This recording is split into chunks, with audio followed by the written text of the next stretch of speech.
Diqqat e'lon. Bizni kanalimizga hikoyalarni chiroyli o'qib bera oladigan adminga qiz kerak. Pulini beramiz, xohlovchilar Telegramdan yozing.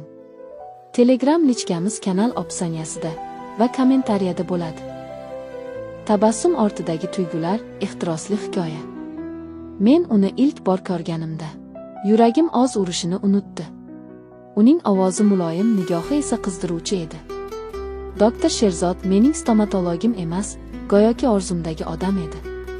U menga qaragan zahoti bir nimani sezdim. Bu oddiy shifokor va bemor orasidagi ko'z tegishi emasdi. Har gal yonimda turganida yuragim qattiqroq urar, nafasim siqilardi. Qiziq, og'riqdan emas, balki u menga juda yaqin turganidan. Tishimni davolayotganda uning qo'llari yuzimga yengil tegib ketardi. Har bir harakati muloyim edi, lekin yuragimni titratardi. Men ko'zimni yumardim, lekin ongimda uning harakati, nafasi, hatto atri qolardi. Har uchrashuvimiz menga quvonch, hayajon va noma'lum ehtiros bergandi. Bir kuni u menga tog'ri qarab dedi: "Men sizni faqat bemor sifatida ko'rolmayapman, Nilufar. Menga siz bilan bo'lish kerak." Qo'llarim titradi. Yuragim esa u so'zlarni eshitishni allaqachon kutayotgandi. Biz ilk bor klinikadan tashqarida ko'rishdik. U meni kafega taklif qildi. O'sha kuni u menga juda yaqin o'tirdi. Qo'limni ushladi. Uning kafti issiq, qo'rqinchsiz edi. Yuragimni ochdim. Biz ko'chalarda yurib, yomg'ir ostida uzoq gaplashdik. U har bir so'zida meni ko'proq jalb qildi. Nigohimiz to'qnashgan har lahzada lablarimiz yaqinlashgandek tuyulardi. Nihoyat, u asta yonimga egildi. Nafasini yuzimda his qildim. Quloqchinlardek jimlikda meni opdi. Bu opich ilk bor til bilan o'z tuyg'ularimni aytganimga o'xshardi. Uning lablari yumshoq, harakati ehtiyotkor, ammo chuqur edi. Bu oddiy hissiyot emasdi, bu istak, bu orzu edi. O'sha kecha biz uzoq quchoqlashdik. Nafaqat tanamiz, balki yuragimiz, orzularimiz, ehtiroslarimiz birlashgandek edi. Men o'zimni birinchi bor chin sevib qolgan ayoldek his qildim. Endi klinikaga og'riq uchun emas, muhabbat uchun borar edim. Men unga oshiq bo'lgan edim. Buni inkor etolmasdim. Har safar Sherzodni ko'rganimda yuragimda bir iliqlik, bir ehtiros ortanardi.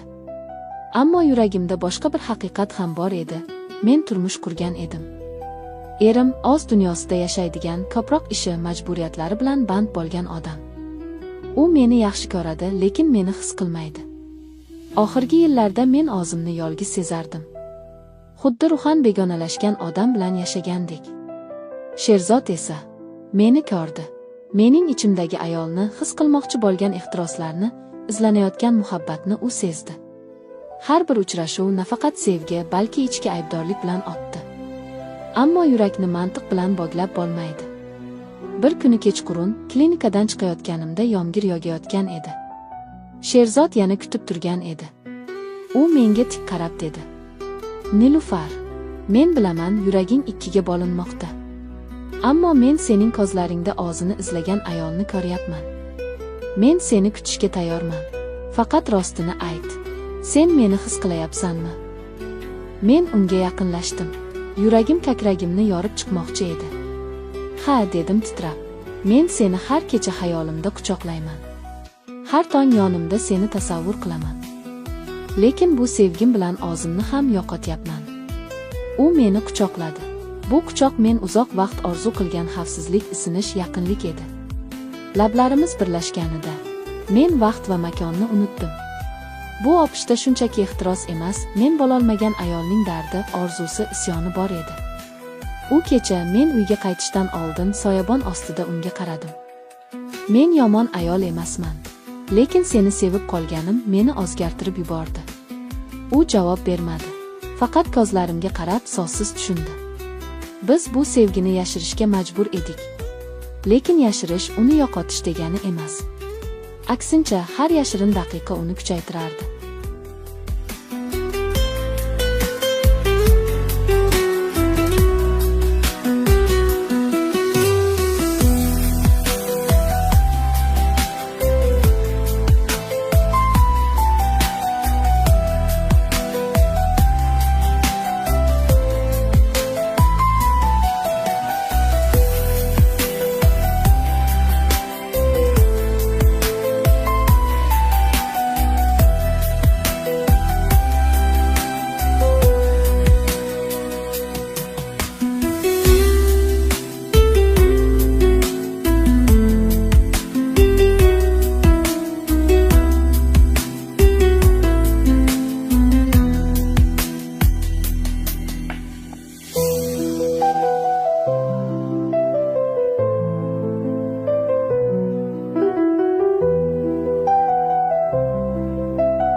bo'ladi.